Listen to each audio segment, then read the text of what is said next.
평생 생선 비린내 맡으며 일군 전 재산을 아들이 아닌 며느리에게 줬습니다. 사람들은 저더러 미쳤다고 했죠. 하지만 제 아들이 제 등에 칼을 꽂으려 한 그 순간 전 깨달았습니다. 내 아들이 사람이 아니라 괴물이었다는 사실을요. 그 소름 돋는 진실을 지금 공개합니다. 파트 1. 평생의 헌신과 배신의 서막. 억척스러웠던 시장 골목의 여왕. 사람들은 제 손을 보고 나무뿔이 같다고 했습니다. 마디마디가 툭 붉어져 나오고 손톱 밑에는 평생 씻기지 않는 생선 비린내가 배어 있었죠. 30살의 남편을 여의고 제 세상은 오로지 시장 바닥 3평 남짓한 좌판이었습니다. 영하 20도의 추위에도 얼음을 깨며 갈치를 팔았고 여름엔 떼약볕 아래서 쉬어가는 나물 하나라도 더 팔려고 악을 썼습니다. 그 고생을 견딘 건 오직 내 아들 민석이 때문이었습니다. 민석이가 명문대에 합격하던 날 저는 시장 사람들에게 떡을 돌리며 펑펑 울었습니다. 이제 나도 사람답게 살겠구나 싶었죠. 아들은 제 훈장이자 제 신앙이었습니다. 아들이 원하는 건 뭐든 해주고 싶어 저는 밥 한 끼 제대로 사 먹지 않고 돈을 모았습니다. 그렇게 모은 돈으로 서울 요지에 꼬마 빌딩 하나를 올렸을 때 저는 드디어 시장을 떠났습니다. 여왕이 된 기분이었죠. 완벽한 며느리 지수의 등장. 그럼 민석이가 결혼할 여자라며 지수를 데려왔습니다. 차분하고 고운 얼굴 교육공무원 집안의 막내딸. 무엇보다 우리 아들을 쳐다보는 그 눈빛이 어찌나 지극정성인지 제 마음에 쏙 들었습니다. 지수는 제가 시장 출신이라는 걸 전혀 부끄러워하지 않았습니다. 오히려 제 거친 손을 잡으며 어머니 정말 고생 많으셨어요. 이제 제가 효도할게요 라며 눈물을 글썽이더군요. 그 말에 제 마음이 완전히 녹아내렸습니다. 저는 지수에게 친딸처럼 대해주겠노라 약속하며 결혼 선물로 아파트 한 채와 제 건물의 지분 일부를 선뜻 넘겨줬습니다. 내 아들을 저렇게 사랑해주는 여자라면 내 재산 전부를 줘도 아깝지 않다고 생각했죠. 하지만 그게 제가 판 무덤의 입구였다는 걸 그때는 꿈에도 몰랐습니다. 드러나는 아들의 추악한 본성. 신혼의 단꿈은 길지 않았습니다. 어느 날부터인가 지수의 얼굴에 그늘이 지기 시작하더니 가끔은 화장으로도 가려지지 않는 멍 자국이 보이더군요. 제가 민석이를 다그치자 아들은 오히려 저에게 소리를 질렀습니다. 엄마가 뭘 안다고 그래요. 사업이 얼마나 힘든 줄 알아? 아들은 사업을 핑계로 밤마다 술에 취해 들어왔고 급기야 도박에 손을 대기 시작했습니다. 제가 평생 피땀 흘려 일군 돈이 아들의 도박 자금으로 야금야금 사라지는 걸 보며 제 가슴은 썩어 들어갔습니다. 그런데 더 기가 막힌 건 며느리의 태도였습니다. 지수는 아들에게 매를 맞으면서도 저를 안심시켰습니다. 어머니 제가 더 잘할게요. 민석 씨 곧 돌아올 거예요. 라고요. 저는 그런 며느리가 바보처럼 불쌍해 보여 더 많은 재산을 며느리 명의로 돌려놓기 시작했습니다. 아들이 다 날려버리기 전에 며느리라도 챙겨야겠다는 생각이었죠. 폭풍 전야의 진실. 그러던 어느 날 밤이었습니다. 잠이 오지 않아 거실로 나갔는데 서재에서 지수의 낮은 웃음소리가 들려왔습니다. 평소에 그 조용하고 참한 웃음이 아니었습니다. 무언가 소름 끼치도록 차갑고 날카로운 웃음. 문틈으로 슬쩍 본 지수의 손에는 우리 집 가계부와 제가 넘겨준 인감 도장들이 들려 있었습니다. 그리고 지수가 혼잣말로 중얼거리는 소리를 저는 똑똑히 들었습니다. 이제 거의 다 왔어, 지연아. 저 인간들이 평생 목숨보다 아끼던 걸 하나씩 뺏어줄게. 그 다음은 너를 죽음으로 몰아넣은 그 대가를 치르게 할 거야. 지연이라니? 지연이가 누구길래? 저는 온몸에 소름이 돋아 그 자리에 주저앉고 말았습니다. 아들의 숨겨진 서랍 속 판도라의 상자. 며느리의 그 소름 끼치는 혼잣말을 들은 뒤로 제 심장은 매일같이 너를 뛰었습니다. 지연이라는 이름이 머릿속을 떠나지 않았죠. 그러던 중 아들이 취해 잠든 틈을 타 저는 평소 아들이 절대 손도 못 대게 하던 서재. 구석에 잠긴 서랍을 억지로 열었습니다. 그 안에는 제가 알던 아들의 모습과는 전혀 다른 괴물의 흔적이 가득했습니다. 낡은 폴더폰 하나와 수십 장의 사진들. 사진 속 아들은 지금보다 훨씬 젊은 모습으로 한 여자와 웃고 있었습니다. 그 여자의 얼굴을 본 순간 저는 숨이 턱 막혔습니다.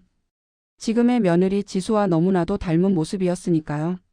하지만 지수보다 훨씬 앳된 마치 고등학생이나 갓 20살이 된 듯한 소녀였습니다. 그리고 그 밑에 놓인 누렇게 바랜 신문 기사 조각 하나가 제 눈에 들어왔습니다. 강원도 5지역 만삭의 임산부 투신. 유서에는 연인의 배신 언급. 기사를 읽어 내려가던 제 손이 미친 듯이 떨렸습니다. 기사 속 연인으로 지목된 남자의 성씨와 나이, 그리고 당시 거주지가 우리 아들 민석이와 정확히 일치했습니다. 아들은 명문대에 합격하고 대기업에 취업하기 위해 자신의 앞길에 방해가 될 것 같았던 임신한 여자친구를 처참하게 버렸던 겁니다. 그 여자가 바로 지수의 친동생 지연이었습니다. 사냥을 시작한 며느리, 무너지는 아들. 그날 이후 저는 지수를 볼 때마다 심장이 오그라들었습니다. 하지만 지수는 여전히 제 앞에서는 세상에 둘도 없는 효부였습니다. 어머니, 무릎은 좀 어떠세요? 이 약이 관절에 좋대요라며. 웃는 그 얼굴 뒤에 시퍼런 칼날이 숨겨져 있다는 걸 생각하니 밥알이 모래알처럼 씹혔습니다. 지수의 복수는 정교했습니다. 지수는 아들에게 사업 자금을 대줄 유력한 투자자를 소개해 주겠다며 아들을 부추겼습니다. 하지만 그 투자자는 지수가 고용한 연극 배우였고 아들은 있지도 않은 유령 사업에 제 상가 건물까지 담보로 잡히며 수십억의 빚을 졌습니다. 아들은 그것도 모르고 이번에만 대박 나면 엄마 호강시켜 줄게라며 제 손을 잡더군요. 그 손을 뿌리치고 뺨이라도 갈기고 싶었지만 저는 입술을 깨물며 참았습니다. 내 아들이 저지른 죄의 대가가 이렇게 돌아오는구나 싶어 눈물조차 나오지 않았습니다. 아들의 마지막 폐륜, 엄마 요양원 좀 가줘. 사업이 완전히 바닥을 치고 사채업자들이 집까지 들이닥치기 시작하자 아들은 본색을 드러냈습니다.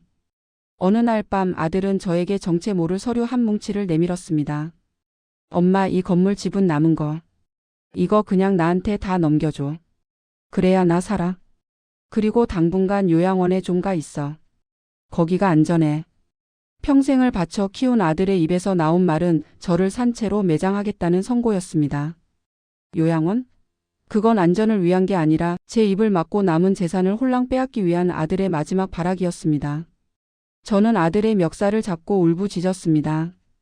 이놈아, 내가 사람이냐. 하지만 아들은 저를 차갑게 밀쳐냈습니다. 그때였습니다. 어둠 속에서 지수가 천천히 걸어 나왔습니다. 며느리의 제안, 어머니 선택하세요. 지수는 바닥에 쓰러진 저를 부축하며 아들을 향해 차갑게 미소 지었습니다. 민석 씨, 어머니한테 너무 무례하네. 재산 문제는 내가 알아서 할 테니 당신은 나가서 술이나 마셔. 아들이 씩씩거리며 집을 나가자 지수는 저를 똑바로 쳐다보며 말했습니다. 어머니 다 알고 계신 거 알아요. 민석이가 제 동생한테 무슨 짓을 했는지, 그리고 지금 어머니를 어디로 보내려 하는지도요. 저는 공포에 질려 뒷걸음질 쳤습니다.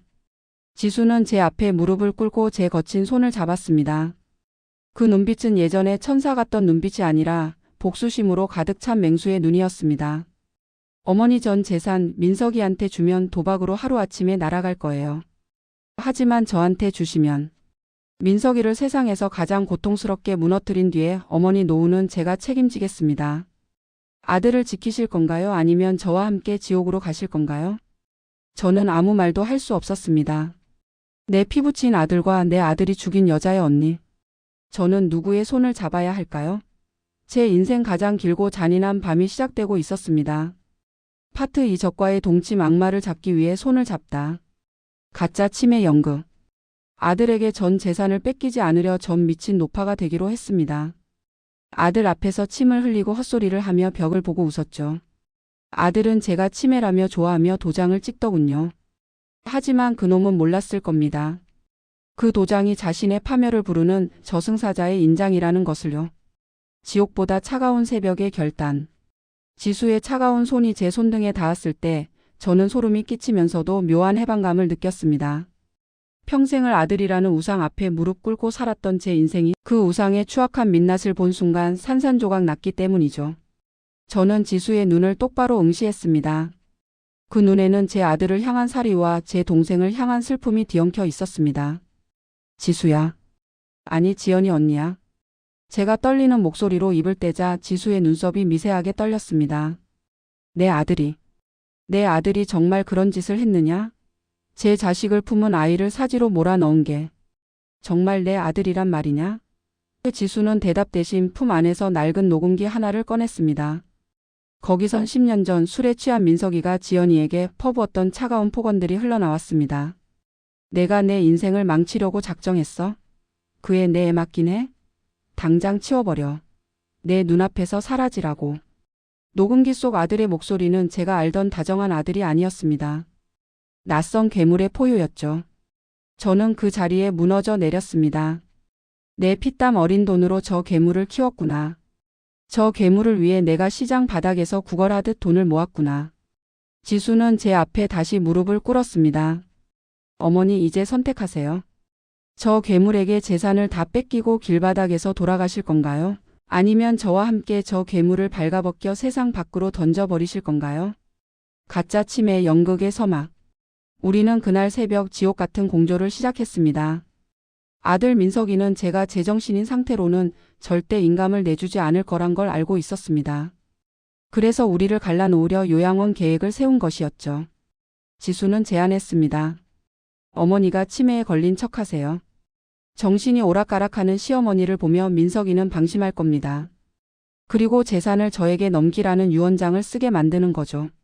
민석이는 제가 자기 편인 줄 알고 좋아할 겁니다. 다음 날부터 저는 미친 노파 연기를 시작했습니다. 멀쩡히 밥을 먹다가 숟가락을 집어 던졌고 아들에게 여보라고 부르며 죽은 남편을 찾았습니다. 아들 민석이는 처음엔 당황하더니 이내 비열한 미소를 지었습니다.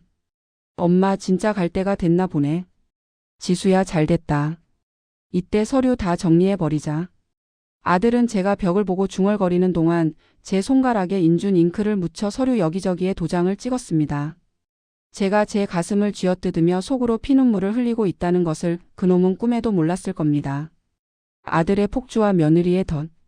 아들은 제가 치매에 걸렸다고 확신하자 기고만장해졌습니다. 집으로 낯선 여자들을 불러들였고 제 앞에서도 서슴없이 도박 사이트를 들여다보며 베팅을 했습니다. 지수는 그런 아들 옆에서 민석 씨 대단해. 이번엔 진짜 크게 터지겠다라며 부추겼습니다. 지수는 아들에게 제 비자금 통장의 비밀번호를 흘렸고 아들은 그 돈을 홀랑 가져가 도박에 쏟아부었습니다. 하지만 아들이 가져간 돈은 지수가 미리 설계해둔 덫이었습니다. 지수는 아들이 도박으로 탕진한 돈의 출처가 불법 증여와 공금 횡령으로 얽히게끔 판을 짰습니다. 아들이 돈을 쓰면 쓸수록 아들의 목을 조르는 밧줄은 점점 더 팽팽해졌습니다. 저는 침대에 누워 멍한 눈으로 천장을 바라보며 거실에서 들려오는 아들의 환호성과 지수의 차가운 웃음소리를 들었습니다. 그래, 더 써라. 더 깊이 빠져들어라. 내가 판 구덩이가 얼마나 깊은지 곧 알게 될 테니. 뒤바뀐 인감, 지수의 승리. 결정적인 순간은 제가 일군 꼬마 빌딩의 명의를 넘기는 날이었습니다. 민석이는 변호사를 대동해 제 방으로 들어왔습니다. 엄마, 이거 사인만 하면 돼. 그럼 엄마 편한 병원 보내줄게. 저는 침을 흘리며 실실 웃었습니다. 그래, 우리 아들. 우리 아들 장하다. 저는 아들이 내민 서류에 도장을 찍었습니다. 하지만 그 서류는 건물을 아들에게 넘기는 서류가 아니었습니다. 지수가 미리 바꿔치기한 모든 재산을 사회에 환원하거나 특정 재단, 지수가 만든 재단에 귀속시킨다는 공정증서였죠. 아들은 그것도 모르고 서류를 품에 안고 덩실덩실 춤을 췄습니다. 이제 내 세상이다. 이 빌딩만 팔면 빚 다 갚고 새로 시작할 수 있어. 지수는 뒤에서 그 모습을 영상으로 찍고 있었습니다. 훗날 아들이 어머니가 강압에 의해 찍었다라고 주장할 것에 대비해 아들이 강제로 도장을 찍게 유도하는 모습까지 고스란히 담아둔 것이죠. 요양원으로 가는 길, 그리고 반전의 미소. 며칠 뒤 아들은 약속대로 저를 요양원으로 보냈습니다. 구급차에 실려가며 저는 울부짖는 연기를 했습니다. 민석아, 나 여기 가기 싫다. 가지 마라. 아들은 구급차 문을 닫으며 차갑게 뱉었습니다. 엄마, 거기서 죽을 때까지 나오지 마. 그게 나 도와주는 거야. 구급차가 멀어지고 아들의 모습이 보이지 않게 되었을 때 저는 눈물을 닦고 똑바로 앉았습니다. 제 옆에는 지수가 앉아 있었습니다. 지수는 제 손에 따뜻한 차 한 잔을 쥐어주며 말했습니다. 어머니, 고생하셨어요. 이제 민석이한테 세상에서 가장 잔인한 선물을 보낼 시간이에요. 요양원으로 향하는 줄 알았던 구급차는 방향을 틀어 도심 한복판의 경찰서로 향했습니다. 저는 그곳에서 치매 노인이 아닌 아들의 추악한 범죄를 고발하는 목격자로 내릴 준비를 하고 있었습니다. 파트 3, 무너진 우상과 악마의 미소. 며느리의 정체 공개. 면회실 유리창 너머로 며느리가 가발을 벗었습니다. 그리고 싸늘하게 웃으며 말하더군요. 나 지수 아니야. 내가 10년 전 죽인 지연이 언니야. 아들의 비명이 유치장에 울려 퍼지던 그 순간 10년을 기다려온 잔인하고도 처절한 복수가 완성되었습니다. 승리의 샴페인 그리고 들려오는 사이렌 소리. 어머니를 요양원에 처박고 온 날 밤 민석이는 집에서 요란한 파티를 열었습니다. 제가 평생 아끼느라 비닐도 뜯지 않았던 소파에 구두를 신은 채 올라앉아 비싼 양주를 병째로 들이켰죠. 드디어 내 세상이다. 그 영감탱이 같은 노인네 진작 치워버릴걸. 아들은 친구들에게 전화를 돌리며 빌딩을 팔아 넘길 계획에 부풀어 있었습니다. 지수는 옆에서 조용히 그에게 술을 따라주며 시계를 보았습니다. 약속된 시간 밤 11시였습니다. 쾅, 쾅, 쾅. 문을 부술 듯한 진동과 함께 경찰입니다. 문 여세요. 라는 고함이 터져 나왔습니다. 민석이는 술에 취해 비틀거리며 문을 열었습니다. 경찰? 무슨 경찰? 내가 누군지 알아? 하지만 경찰들은 민석이의 말을 듣기도 전에 그의 손목에 차가운 수갑을 채웠습니다. 혐의는 상습 도박 횡령 그리고 존속 학대 및 유기. 아들의 얼굴이 순식간에 흑빛으로 변했습니다. 경찰 취조실에 치매 노인. 취조실 유리벽 너머로 아들을 바라보았습니다. 아들은 여전히 당당했습니다. 우리 엄마 치매예요. 제정신 아니라고요. 그 노인네가 한 말 다 헛소리입니다. 그때 제가 문을 열고 천천히 걸어 들어갔습니다. 멍청하게 침을 흘리던 노파의 모습은 간대었고 시장 바닥을 호령하던 서슬퍼런 눈빛에 제가 아들 앞에 섰습니다. 민석아, 내가 아직도 치매로 보이느냐? 제 목소리에 아들은 입을 벌린 채 굳어버렸습니다.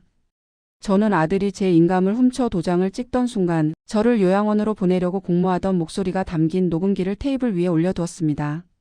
내가 내 아들인 게 평생의 한이다. 내가 지은 죄 이제 국가의 법대로 받아라. 저는 아들의 얼굴에 침을 뱉고 돌아섰습니다. 아들은 미친 듯이 소리를 지르며 발악했지만 이미 게임은 끝난 뒤였습니다. 누구세요? 지수의 정체가 밝혀지는 순간 경찰 조사를 받고 풀려난 지수는 집이 아닌 민석이가 갇혀있는 유치장 면회실로 향했습니다. 민석이는 지수를 보자마자 살려달라고 빌었습니다. 지수야, 내 명의로 된 재산 다 팔아서 나 좀 꺼내줘. 너 나 사랑하잖아. 지수는 유리창 너머로 민석이를 빤히 바라보더니 난생 처음 보는 차가운 미소를 지었습니다. 그리고 가발을 벗듯 묶었던 머리를 풀고 화장을 지운 얼굴로 민석에게 물었습니다. 민석 씨, 아직도 내가 지수로 보여? 10년 전 강원도 평창. 지연이 기억 안 나? 민석의 눈동자가 심하게 흔들렸습니다. 지연이? 내가 그걸 어떻게? 지수는 낮게 읊조렸습니다. 내 본명은 박지수야. 내가 죽인 박지연의 친언니. 내가 우리 지연이 버리고 서울로 도망쳐서 성공가도 달릴 때 우리 집안은 풍비박산 났어. 내 동생은 배 속의 아이랑 차가운 물속으로 들어갔는데 너는 따뜻한 밥 먹고 떵떵거리며 사는 꼴. 내가 도저히 못 보겠더라고. 설계된 지옥 그리고 마지막 비수. 아들은 공포에 질려 뒤로 낮아빠졌습니다. 지수는 멈추지 않았습니다. 내가 한 사업들? 그거 다 내가 만든 가짜야. 내가 도박에 쓴 돈? 그거 다 어머니 재산이 아니라 사채업자들 돈이야. 이제 며칠 뒤면 그 사람들이 너를 찾아갈 거야. 감옥 아니 차라리 안전할 정도로 무서운 사람들이지. 지수는 민석이의 전 재산이 이미 자신의 명의를 거쳐 사회복지재단으로 기부되었다는 서류를 보여주었습니다. 너는 이제 돈도 없고 가족도 없고 나갈 곳도 없어. 내가 지연이한테 했던 것처럼 너도 아무것도 없는 곳에서 서서히 말라 죽어가길 바랄게. 이게 내가 너를 위해 10년을 기다린 결혼 선물이야. 무너진 괴물의 절규. 면회실을 나오는 지수의 등 뒤로 민석이의 처절한 비명이 울려 퍼졌습니다. 지수야. 잘못했어. 살려줘. 엄마한테 말 좀 잘해줘. 지수는 뒤도 돌아보지 않고 밖으로 나왔습니다. 경찰서 정문 앞에는 제가 차를 대놓고 기다리고 있었죠.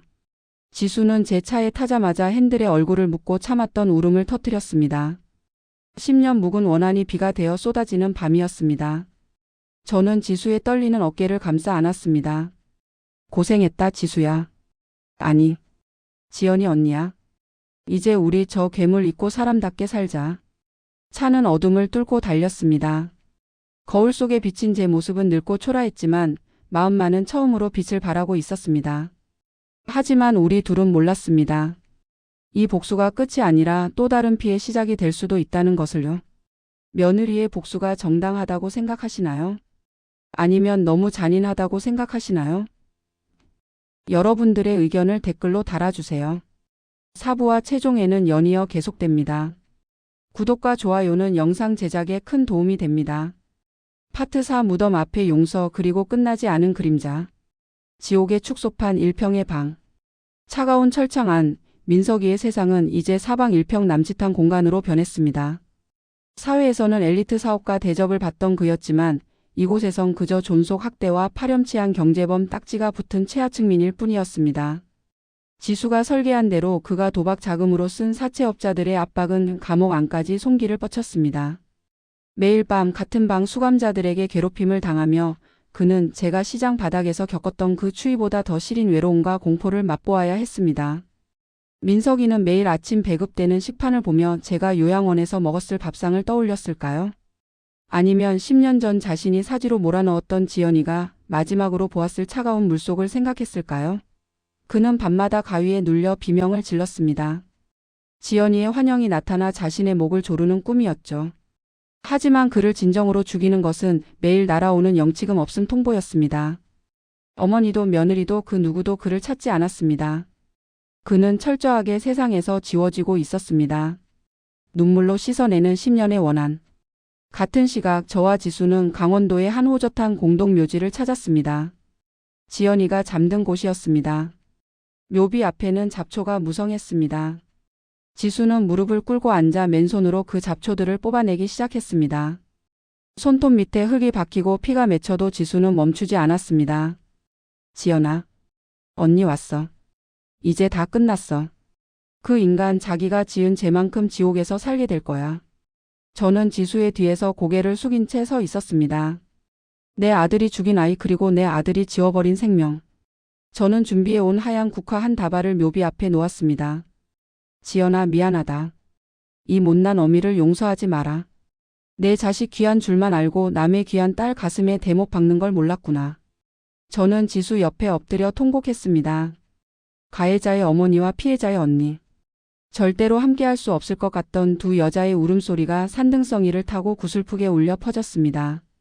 치유의 시작 그리고 싹트는 불안. 복수를 마친 지수는 예전의 날 선 모습이 아니었습니다. 우리는 함께 낡은 시골집을 하나 얻어 조용한 생활을 시작했습니다. 지수는 저를 어머니라고 불렀고 저는 지수를 딸처럼 의지했습니다. 하지만 평화는 오래가지 않았습니다. 어느 날 오후 마당을 쓸던 지수의 가방에서 툭 하고 떨어진 서류 뭉치를 보게 되었을 때 제 가슴은 다시금 내려앉았습니다. 그것은 민석이가 갇혀있는 교도소에서 온 접견 신청 거부 통지서와 함께 지수가 몰래 작성하고 있던 민석의 항소 이유서였습니다. 지수의 눈빛이 흔들리고 있었습니다.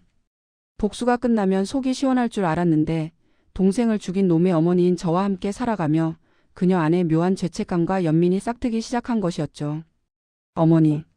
저 사실 민석 씨를 죽이고 싶을 만큼 미워했는데 요새는 꿈에 지연이가 나타나서 저를 원망하는 것 같아요. 자기는 죽었는데 왜 저만 행복해지려고 하느냐고요. 새로운 갈등 용서라는 이름의 형벌. 지수는 아들을 감옥에서 일찍 꺼내주려는 움직임을 보이고 있었습니다. 단순히 용서해서가 아니었습니다. 아들이 밖으로 나와 비참하게 망가진 자신의 삶을 온몸으로 마주하며 살아가는 것이 죽음보다 더 큰 형벌이라고 믿었기 때문입니다. 하지만 저는 두려웠습니다. 아들이 밖으로 나오는 순간 지수와 저의 이 위태로운 평화는 산산조각이 날 것이 분명했으니까요. 지수야, 제발 그러지 마라. 그놈은 나오면 또 우리를 괴롭힐 거다. 제가 만류하자 지수는 차갑게 대답했습니다. 아니요 어머니, 민석 씨는 나와야 해요. 나와서 자기가 잃어버린 게 무엇인지 똑똑히 봐야 해요. 그래야 제 복수가 비로소 완성되는 거니까요. 지수의 눈에는 다시금 예전의 그 광기가 서리기 시작했습니다. 복수는 또 다른 복수를 낳고 증오는 용서라는 가면을 쓴 채 다시 우리를 집어삼키려 하고 있었습니다. 예상치 못한 방문자. 그렇게 지수와 제가 팽팽한 신경전을 벌이던 어느 날 저녁 대문 밖에서 낯선 남자의 그림자가 비쳤습니다. 민석이의 친구도 경찰도 아니었습니다. 그는 지연이가 죽기 전 마지막으로 연락했던 하지만 지수조차 몰랐던 지연이의 또 다른 비밀을 알고 있는 사람이었습니다. 남자는 품 안에서 낡은 베넷 저고리 한 벌을 꺼내 보였습니다. 박지연 씨가 죽기 전 아이는 살려달라고 저에게 맡겼습니다. 지수와 저는 숨이 멎는 것 같았습니다. 죽은 줄 알았던 지연이의 아이 즉 제 친손주이자 지수의 조카가 살아있다는 소식이었습니다. 이 아이의 등장은 우리에게 축복일까요? 아니면 끝나지 않은 지옥의 서막일까요? 여러분, 시어머니는 손주를 위해 감옥에 있는 아들을 용서해야 할까요? 아니면 며느리와의 약속을 지켜야 할까요? 여러분의 의견을 남겨주세요.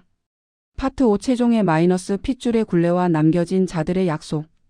지옥에서 온 선물 아이의 눈망울. 지연이의 아이가 살아있다는 소식은 우리 삶을 송두리째 뒤흔들었습니다. 남자가 데려온 아이는 이제 막 9살이 된 지연이를 꼭 닮은 여자아이였습니다. 아이의 이름은 소희. 지연이가 죽기 직전 자신의 비극적인 운명에서 아이만은 구하고 싶어 믿을 만한 고향 선배에게 몰래 맡겼던 것이었죠. 소희의 눈망울을 본 순간 지수는 그 자리에 주저앉아 소리 없이 오열했습니다. 복수만을 위해 달려온 10년의 세월이 그 작은 아이의 얼굴 앞에서 무너져 내린 것이죠. 저 또한 아이를 품에 안으며 피눈물을 흘렸습니다. 이 아이가 내 손주라니. 내 아들이 버린 그 핏줄이라니. 소희는 아무것도 모른 채 제 거친 손을 잡으며 할머니 왜 울어요? 라고 물었습니다.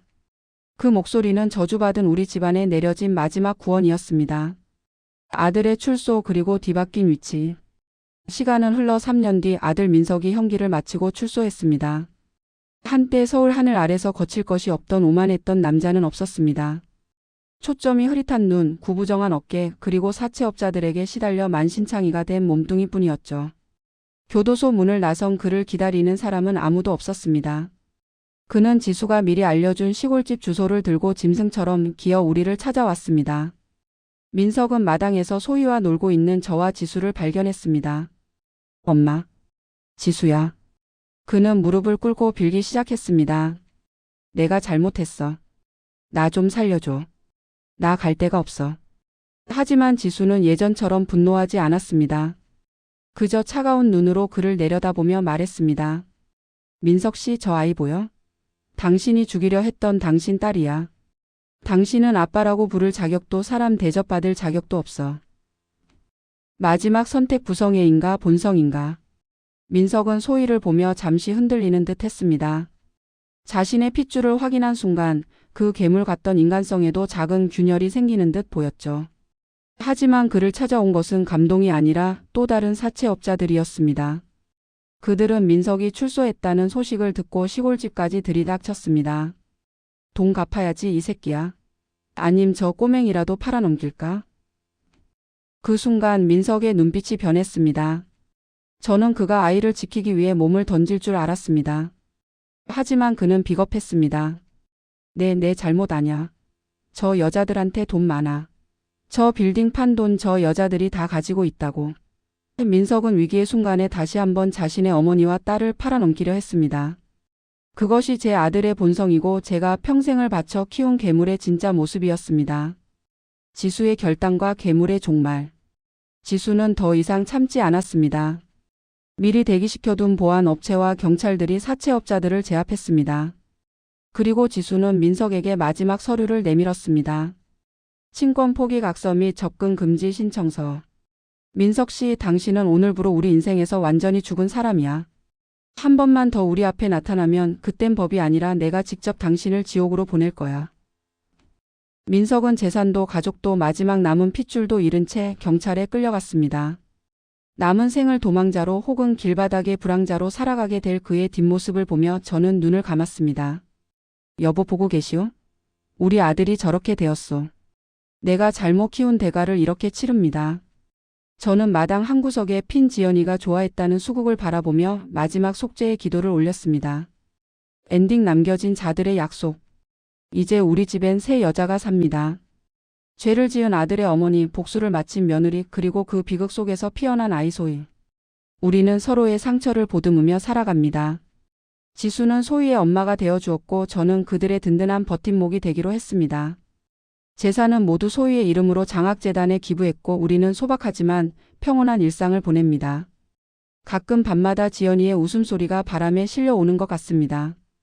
복수는 끝났고 상처는 아물어가지만 우리가 잊지 말아야 할 교훈은 단 하나입니다. 뿌린 대로 거둔다는 것. 그리고 진정한 용서는 가해자가 아닌 피해자가 스스로를 구원할 때 완성된다는 사실을요. 지금까지 제 긴 이야기를 들어주셔서 감사합니다. 여러분의 가정에는 부디 이런 비극이 없기를, 오직 사랑과 진실만이 가득하기를 빌겠습니다.